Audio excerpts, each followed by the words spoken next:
नमस्कार, आप देख रहे हैं डीडी हिमाचल और स्वागत है कार्यक्रम जनवाणी में। इस कार्यक्रम में हम उन विषयों पर चर्चा करते हैं जिनका सीधा संबंध रहता है आपसे और हमसे, यानी आम लोगों से।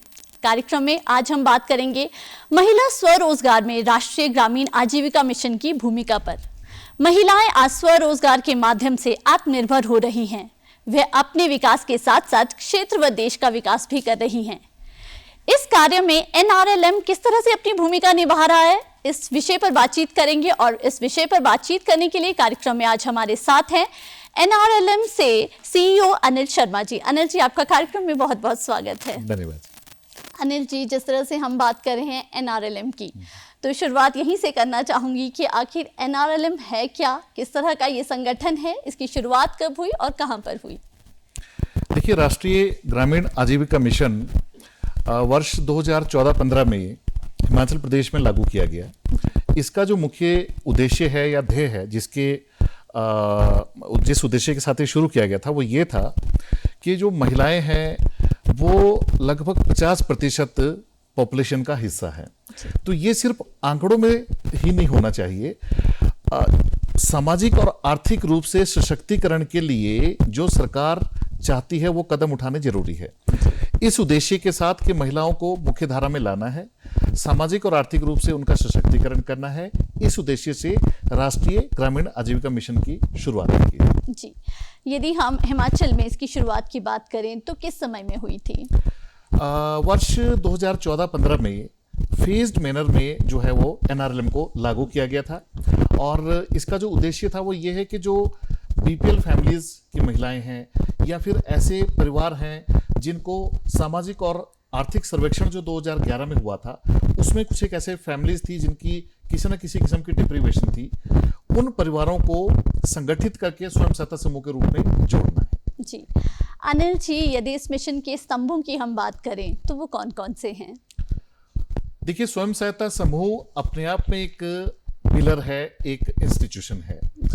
एक स्वयं सहायता समूह में 10 से 20 जो है वो महिलाएं जुड़ती हैं। जनरली ये वो महिलाएं हैं जो सामाजिक और आर्थिक रूप से जिनका बैकग्राउंड जो है वो लगभग एक जैसा है जी। ताकि जितनी भी महिलाएं हैं उन्हें ऐसा ना लगे कि वो अपनी बात नहीं रख पा रही हैं, क्योंकि ये एक प्लेटफॉर्म है जहां सभी महिलाएं अपनी बात रख पाती हैं। वो सारे सामाजिक मुद्दे, आर्थिक मुद्दे जो उन्हें परेशान करते हैं, उनकी अपने घर की परेशानियां, वो सारे के सारे मुद्दे वो वहां पर चर्चा कर सकती हैं। और जब हम देखते हैं कि अकेले कोई व्यक्ति होता है तो वो अपनी समस्याओं को बहुत बड़ा मान लेता है जी। लेकिन जब आप देखते हैं कि बहुत सारे लोग आपके साथ हैं जिनका सामाजिक और आर्थिक रूप से जो बैकग्राउंड है वो लगभग वैसा ही है जैसा आपका है, तो निश्चित तौर पर जो वो सपोर्ट करते हैं, आपकी बात को सुनते हैं और समस्याओं का समाधान करते हैं, तो उससे आपको बड़ा मनोबल मिलता है जी। तो ये भी एक बहुत बड़ा उद्देश्य है, एक प्लेटफॉर्म प्रोवाइड करना जहां ये महिलाएं अपने मुद्दे रख सकें, अपने विचार रख सकें, सामाजिक मुद्दों पर चर्चा कर सके और जो सामाजिक कुरीतियां और बुराइयां हैं समाज में व्याप्त, उनको हटाने के लिए अपनी भूमिका निभा सके। जी। अनिल जी, जिस तरह से स्वरोजगार की हम बात कर रहे हैं महिलाओं के लिए, तो यदि हम ग्रामीण क्षेत्रों की बात करें तो कितना महत्वपूर्ण रहता है उनके जीवन में ये स्वरोजगार? देखिए, बहुत अच्छा ये आपका सवाल है। ग्रामीण क्षेत्रों में रहने वाली महिलाओं के लिए बाहर निकलना, अपनी जो घर की जो उनकी जो भूमिका होती है उससे बाहर निकलना अपने आप में बहुत बड़ा चैलेंज होता है। जी। मैं बधाई देना चाहता हूं उन सभी 3,35,000 महिलाओं को जो राज्य ग्रामीण आजीविका मिशन के साथ हिमाचल प्रदेश में डायरेक्टली जुड़ी हैं। ये वो महिलाएं हैं जो स्वयं सहायता समूह के माध्यम से जब जब भी इन्हें अवसर मिलता है ये बाहर आती हैं। इन्हें चाहे सरस मेले हैं, रीजनल फेयर्स हैं, हिमीरा दुकानें हैं, वीकली मार्केट हैं और बहुत तरह के जो भी इनिशिएटिव्स HPSRN लेता है उसमें ये पार्टिसिपेट करती हैं। जी। जैसा आपने कहा, ग्रामीण क्षेत्रों में बहुत मुश्किल होता है क्योंकि समाज में आप समझते हैं बहुत सारे ऐसे लोग होते हैं जो किसी भी महिला का बाहर आना उतना मतलब बहुत अच्छे से नहीं लेते हैं। तो इन सब चीजों को देखते हुए हमारी एक पूरी टीम होती है जो ब्लॉक स्तर पर ग्रामीण क्षेत्र तक कार्य करती है, उनको मोबिलाइज करती है, उनका मनोबल बढ़ाती है, उनको मोटिवेट करती है ताकि ये महिलाएं पूरे कॉन्फिडेंस के साथ जो है ना वो ग्रुप में शामिल हो सके और इस तरह की बिजनेस एक्टिविटीज के साथ जुड़ सके।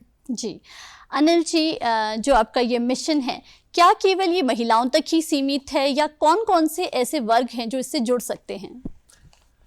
देखिए, वैसे तो 99% जो NRLM है इसमें महिलाएं हैं। महिलाओं का सशक्तिकरण हो तो महिलाएं इसमें जुड़ती हैं। लेकिन इसके अलावा मैं बताना चाहूंगा कि जो 60 वर्ष या उससे अधिक आयु के जो लोग हैं, बुजुर्ग हैं, उनको भी हम इसमें जोड़ते हैं ताकि उन्हें भी मुख्य धारा में लाया जा सके। इसके अलावा जो पर्सन्स विद डिसेबिलिटीज हैं, दिव्यांग लोग हैं, उनके भी ग्रुप्स बनते हैं और उनको भी NRLM के तहत हम सपोर्ट करते हैं। जी, तो इस तरह से हम कह सकते हैं कि सभी के समग्र विकास की जो है एक तरह से कोशिश की जा रही है, चाहे महिलाएं हैं या फिर किसी तरह से कोई भी व्यक्ति हैं, जो लोग हैं, जो ऐसा हमारा एक ग्रुप है जिसे हम मानते हैं, बुजुर्ग लोग हैं, वो भी इससे जुड़कर किसी ना किसी तरह से आगे बढ़ सकते हैं। अनिल जी, यदि हम आगे बढ़े और जानें कि किस तरह से जो महिलाएं हैं वो आपके इस मिशन से जुड़ सकती हैं, तो वो क्या स्टेप्स रहते हैं? देखिए, जैसा मैंने कहा कि इसमें जब भी ये ग्रुप्स बनते हैं, स्वयं सहायता समूह, इसमें सबसे पहले ये देखा जाता है कि किसी गांव में BPL फैमिलीज के कितनी महिलाएं हैं। उसके अलावा जो SCCC जो 2011 का जो सर्वेक्षण था उसमें कौन से ऐसे परिवार हैं, इन सभी को स्वयं सहायता समूह के तहत जोड़ा जाता है। इसमें हमारी CRPs होती है, कम्युनिटी रिसोर्स पर्सन, वो गांव-गांव जाकर ऐसी महिलाओं को मोबिलाइज करती है। फिर इसके अलावा एक और प्रोसेस होता है जिसे पार्टिसिपेटरी आइडेंटिफिकेशन ऑफ पुअर कहते हैं, कि BPL में भी कोई परिवार नहीं है, SCCC जो सर्वे हुआ था उसमें भी नहीं है, लेकिन लोगों को ये लगता है कि ये परिवार जो है वो निश्चित तौर पर ग्रुप में आना चाहिए, सरकार की स्कीम्स का इन्हें फायदा मिलना चाहिए। तो उसके लिए PIP प्रोसेस होता है, उस प्रोसेस के तहत ऐसे लोगों को हम, ऐसे परिवारों को हम शामिल करते हैं। जी, इसका जो संगठन होता है वो आगे किस तरह से बनता है और उसमें किन किन बातों का विशेष तौर पर ध्यान रखा जाता है? जिस तरह से आपने कहा BPL परिवारों को देखा जाता है, उसके बाद जो अगला कार्य रहता है वो किस तरह का रहता है? देखिए, सबसे पहले तो जो महिलाएं हैं वो अपना एक स्वयं सहायता समूह बनाती है। 10 से 20 महिलाएं मिलकर एक ग्रुप बनाती है। 10 से 20 जब ऐसे ग्रुप्स बन जाते हैं तो वो अपना अलग, जो उससे ऊपर का जो हायरार्किकल स्ट्रक्चर है वो है ग्राम संगठन, जिसे हम VO कहते हैं, विलेज ऑर्गेनाइजेशन। उसके बाद 10 से 20 VO मिलकर थर्ड लेवल का जो है वो फेडरेशन बनाते हैं, जिसको कहते हैं क्लस्टर लेवल फेडरेशन। तो ये डिस्ट्रिक्ट लेवल और स्टेट लेवल तक एक बॉडी तैयार होती है। हम लोग इसमें उनको फाइनेंशियली भी हेल्प करते हैं, हम लोग उनको ट्रेनिंग भी प्रोवाइड करते हैं, एक्सपोजर विजिट्स भी ऑर्गेनाइज करते हैं, और ये जो सरस मेले और इस तरह की जो एक्टिविटीज है उसमें उन्हें भाग लेने का मौका मिलता है। मैं इसमें बताना चाहूँगा, IITF दिल्ली में जो इंटरनेशनल ट्रेड फेयर दिल्ली में लगता है, उसमें पिछले कई वर्षों से हमारे स्वयं सहायता समूह की बहुत सारी महिलाएं भाग ले रही हैं, और बहुत सारे ऐसे नाम हैं, बहुत सारे ऐसे सक्सेस स्टोरीज हैं जिनको हमारा जो YouTube चैनल है वहां से जो आपके दर्शक है, अगर वो देखना चाहें तो उसको डाउनलोड कर सकते हैं, देख सकते हैं। बहुत सारी ऐसी महिलाएं हैं आज जो पूरे कॉन्फिडेंस के साथ दिल्ली में नेशनल और इंटरनेशनल प्लेटफॉर्म पर जो है ना अपना जलवा बिखेर रही है। तो मैं समझता हूँ कि बहुत बड़ी जो है वो बात है। ऐसी ग्रामीण क्षेत्रों की रहने वाली महिलाएं जिन्हें चूल्हे चौके तक ही सीमित रखा जाता है, आज वो दिल्ली में जो इंटरनेशनल लेवल की जो फोरम्स और जो मीटिंग्स होती हैं और जो बड़े बड़े आयोजन होते हैं, वहाँ भी हमारी महिलाएं जो है ना वो पार्टिसिपेट करती हैं। जी अनिल जी, हम ज़रूर चाहेंगे कि आप कोई ऐसा एग्जाम्पल जो है, कोई आप कहानी शेयर करना चाहें जो हमारे दर्शक हमें अभी इस समय देख रहे हैं, तो वो भी कुछ ना कुछ उससे प्रेरणा लें। देखिए, बहुत सारी सक्सेस स्टोरीज है जी, और मैं कुछ एक नाम ले सकता हूँ। इसमें कंडा घाट, जिला सोलन का कंडा घाट की श्रीमती मंजू है जी, और वो, मैं ये नहीं कहता कि वो गरीब हैं, वो बहुत हुनरमंद हैं और अपने हुनर से उन्होंने अपनी एक पहचान बनाई है। इसी तरह से श्रीमती ममता है, उन्होंने अपने पति के साथ जो है ना मशरूम का एक छोटा सा बिजनेस स्टार्ट किया है और आज और लोगों को भी वो रोजगार दे रही हैं। श्रीमती अनीता है, वो हमारी ग्राम कौशल योजना में मास्टर ट्रेनर है। सैकड़ों नाम है ऐसे, सैकड़ों ऐसी सक्सेस स्टोरीज है। बहुत सारी हमारी कृषि सखी हैं, पशु सखी हैं जो बहुत अच्छा काम कर रही हैं। वो अपना परिवार भी पाल रही हैं और समाज में एक रोल मॉडल के रूप में उभरी है। जी, आपने अभी कृषि सखी, पशु सखी, इस तरह से कुछ नाम लिए, तो कुछ जानना चाहेंगे कि किस तरह के कार्य रहते हैं आपके इस मिशन के अंतर्गत जो महिलाएं जो हैं वो कर सकती हैं? देखिए, हमारे जब ये ग्रुप्स बनते हैं तो वो एक प्राइमरी या पहला स्टेज होती है जी जिसमें सामाजिक और आर्थिक रूप से पिछड़े जो लोग हैं उनको एक ग्रुप के रूप में जोड़ना है। जी ग्रुप में जब जुड़ जाएंगे, वो आपसी बातें करेंगे, तो फिर उन्हें बिजनेस एक्टिविटीज के साथ, आजीविका के साथ भी जोड़ना होता है। आजीविका के साथ जोड़ने के दो तरीके हैं। एक तो ये है कि जो सपोर्ट हम करते हैं, HPSRLM उनको सपोर्ट करता है जी स्टार्टअप के रूप में, रिवॉल्विंग फंड के रूप में। दूसरी जो सपोर्ट होती है वो होती है बैंक्स के माध्यम से। 6 महीने के बाद कोई भी ग्रुप बैंक से लोन के लिए एलिजिबल होता है। जी पहले ये जो ऋण की जो राशि थी ये सिर्फ 1 लाख थी, फिर 3 लाख हुई, अब 6 लाख रुपए की राशि जो है ना वो मिल जाती है। जी तो ये लोन ग्रुप को मिलता है, ग्रुप अपने मेंबर्स को इसको दे सकते हैं और इससे आप छोटी मोटी बिजनेस एक्टिविटीज कर सकते हैं। जी आपने कोई गाय लेनी है, आपने कोई छोटा मोटा अपना और कोई व्यापार, अपना बिजनेस शुरू करना है, तो वो आप इसकी मदद से कर सकते हैं। जी जहां तक आपने कृषि सखी और पशु सखी की बात की, ये हमारा कम्युनिटी कैडर है। जी ये स्वयं सहायता समूह, एक समूह में 10 महिलाएं होती हैं, उनमें जो एक्टिव मेंबर है, जो बहुत एक्टिव है, जो जब हमारी बाहर से कोई टीम जाती है तो अपना इंट्रोडक्शन देती है, अपने ग्रुप के बारे में बताती है, तो ऐसी एक्टिव मेंबर को आइडेंटिफाई किया जाता है, जी फिर उनको ट्रेन किया जाता है और उनको फिर बाद में as community resource person deploy किया जाता है। जी तो ये जो CRP है, इन्हें ही कृषि सखी और पशु सखी कहते हैं। जी अनिल जी, जिस तरह से आपने कहा कि महिलाएं इकट्ठी होती हैं, उसके बाद वो निर्धारित करती हैं कि उन्हें किस तरह का कार्य करना है, तो क्या इस कार्य के निर्धारण में इस बात का भी ध्यान रखा जाता है कि उनके आसपास में किस चीज़ की ज़रूरत है, किस चीज़ की डिमांड है, और उसके बाद जो है आप भी उन्हें किसी तरह के जो है सहयोग देते हैं, किस तरह के सुझाव देते हैं कि यदि आपके आसपास में टूरिज्म का ज़्यादा कार्य है तो आप उसमें ज़्यादा इन्वॉल्व हो जाएं, या किस तरह से आपके सुझाव रहते हैं इन महिलाओं के लिए? देखिए, मैं आपको बताना चाहूंगा कि पिछले 3 वर्षों में जी हिमाचल प्रदेश में स्टेट रूरल लाइवलीहुड मिशन ने बहुत अच्छे कार्य किए हैं। जी यही वजह है कि आज horticulture department, forest, agriculture, NABARD, women and child development, अनेकों ऐसे विभाग हैं, अनेकों ऐसी संस्थाएं हैं जो आज NRLM के तहत NRLM के साथ जुड़ना चाहती है, जी कन्वर्जेंस में काम करना चाहते हैं, क्योंकि हमारा जो ध्येय है, उद्देश्य है, वो एक ही है, जी। महिलाओं का आर्थिक उत्थान हो, उनका जी। सशक्तिकरण हो। तो इसी उद्देश्य के लिए कार्य कर रहे हैं। तो NRLM को आज हर एक विभाग इस उद्देश्य से देखता है कि आपके साथ बहुत सारे मैन पावर है, बहुत सारी महिलाएं जुड़ी हैं जो लाभ ले रही हैं। जी तो अनेक अनेक जो विभाग हैं, उनकी जो कल्याणकारी स्कीम्स हैं, जी उन स्कीम्स का लाभ इन महिलाओं को मिले, तो उसके तहत हम बहुत सारे कन्वर्जेंस में इस तरह के कार्य कर रहे हैं। जी अनिल जी, जिस तरह से हम बात कर रहे हैं कि महिलाओं की, आपने आर्थिकी की बात की और बैंकों से जुड़ने की बात की, तो वो जी। भी जानना चाहेंगे कि किस तरह से महिलाओं को बैंकों से जोड़ा जाता है, क्योंकि यदि हम ग्रामीण क्षेत्रों की बात करें तो हम देखते हैं कि महिलाएं बैंकों तक क्या, कहीं पर भी वो बाहर निकलने में संकोच करती हैं। आज आपने उनके लिए एक प्लेटफॉर्म दिया है जहाँ पर जाकर वो कार्य कर रही हैं, तो ऐसे में जो बैंक है उसके साथ आप उन्हें किस तरह से जोड़ते हैं और किस तरह से आपका सहयोग रहता है उसमें? देखिए, ये बहुत अच्छा सवाल है।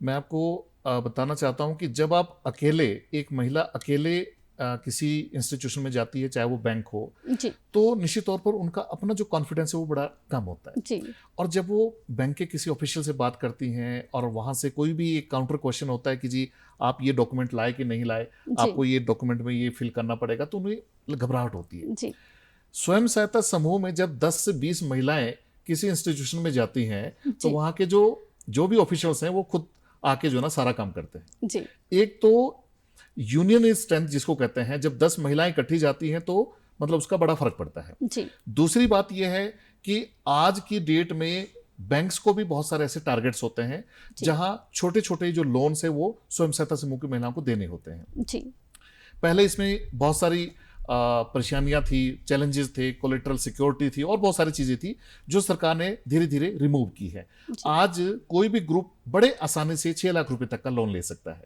जी तो मैं समझता हूं कि बैंक से भी हमें समय समय पर बहुत मदद मिली है और आज जो बिजनेस एक्टिविटीज के साथ हमारी महिलाएं जुड़ी हैं, इसमें नाबार्ड का और बैंक्स का बहुत बड़ा पॉजिटिव रोल रहा है। जी अनिल जी, स्वयं सहायता समूह के बारे में और ये जानना चाहेंगे कि कितनी महिलाएं जो हैं उसमें मिनिमम हम कह सकते हैं कि वो होनी चाहिए? जिस तरह से आपने कहा 20, परंतु यदि हम हिमाचल की बात करें, यहाँ की भौगोलिक स्थिति की बात करें, लोग बहुत दूर दूर रहते हैं, घर पास में नहीं होते हैं, तो इसमें महिलाओं को इकट्ठे होना भी बहुत मुश्किल रहता है।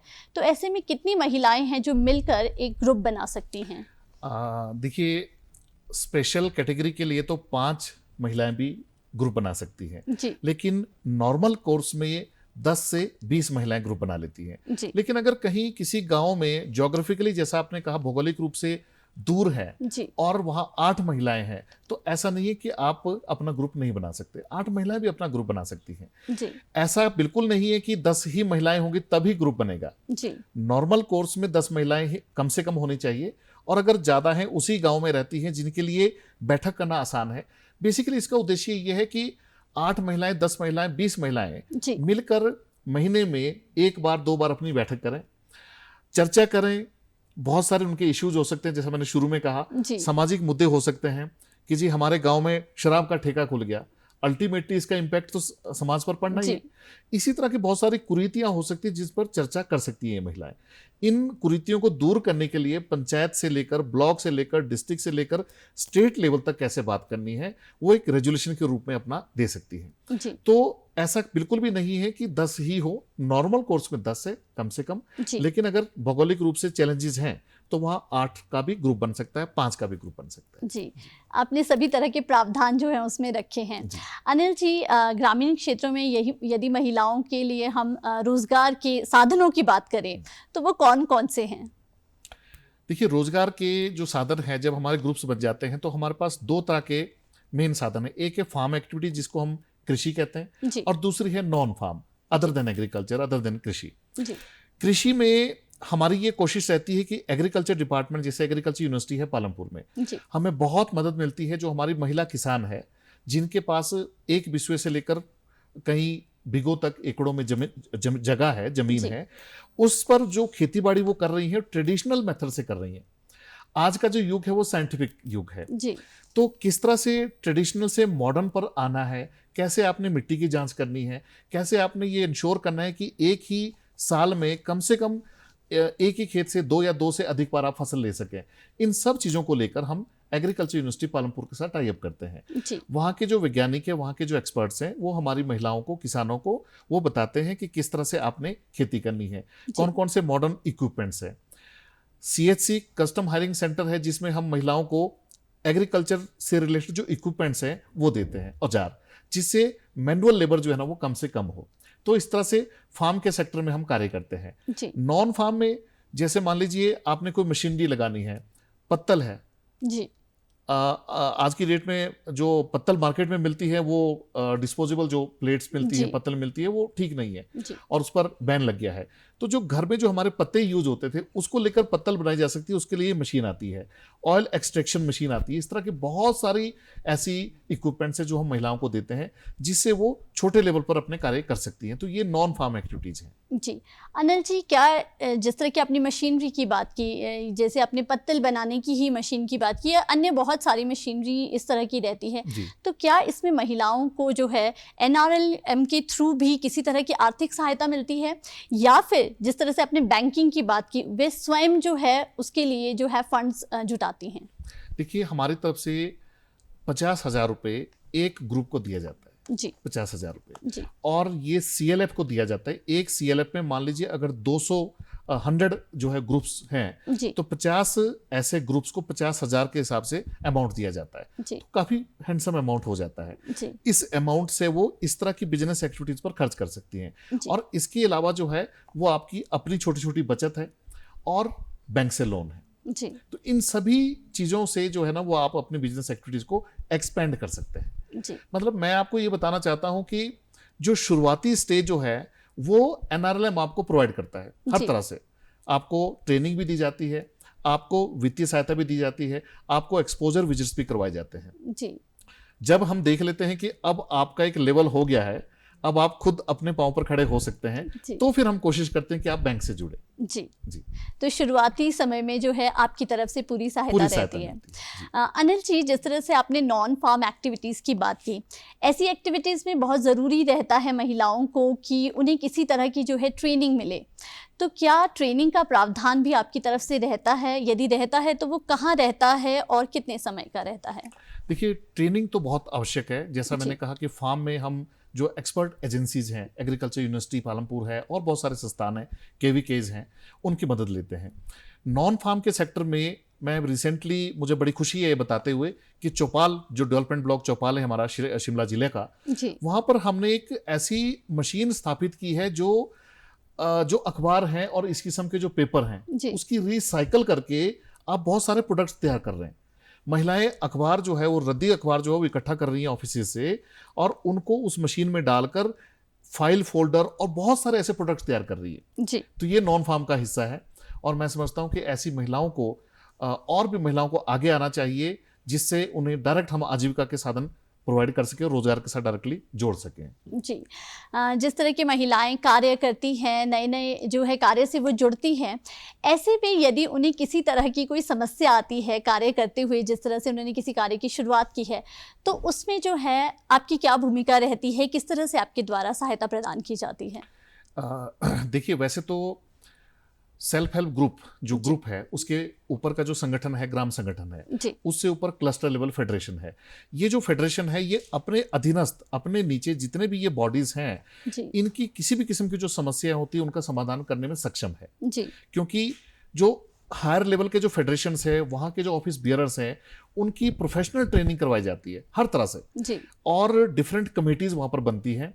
अगर मान लीजिए किसी भी किस्म को उनको दिक्कत आती है तो वो कमेटी डिसाइड करती है, और अगर उसके लेवल से नहीं हो रहा तो खंड स्तर पर बीडीओ साहब से बात की जाती है, नहीं तो फिर डिस्ट्रिक्ट लेवल पर, अदरवाइज फिर स्टेट लेवल पर बात की जाती है। जी तो मैं समझता हूँ कि आज हमारी जो महिलाएं हैं वो इतनी आत्मनिर्भर हैं कि सीएलएफ लेवल से ऊपर कोई भी बात नहीं पहुंचती है। जी वो अपने लेवल पर ही हर तरह का जो इशू है, मुद्दा है, वो सुलझा लेते हैं। जी अनिल जी, यदि महिलाएं जो हैं आपके इस मिशन से जुड़ना चाहती हैं ग्रामीण क्षेत्रों में, तो उन्हें किस तरह से इसके प्रति जागरूक किया जाता है और कैसे उन्हें इस मिशन में जोड़ा जाता है? देखिए, जैसा मैंने कहा कि लगभग 17-18 लाख परिवार हैं, जी। जिनमें से 3.5 लाख जो परिवार हैं वो हमारे साथ जुड़े हैं, जी ये महिलाएं जुड़ी हैं। जी और जो हमारा जो टारगेट था वो लगभग 2,90,000 परिवारों को समूह के थ्रू जोड़ने का था। जी इस टारगेट को तो हमने अचीव किया, ओवर अचीव कर लिया है। जी अब हमारा जो उद्देश्य है वो एसएचजी फॉर्मेशन पर नहीं है जी कि हम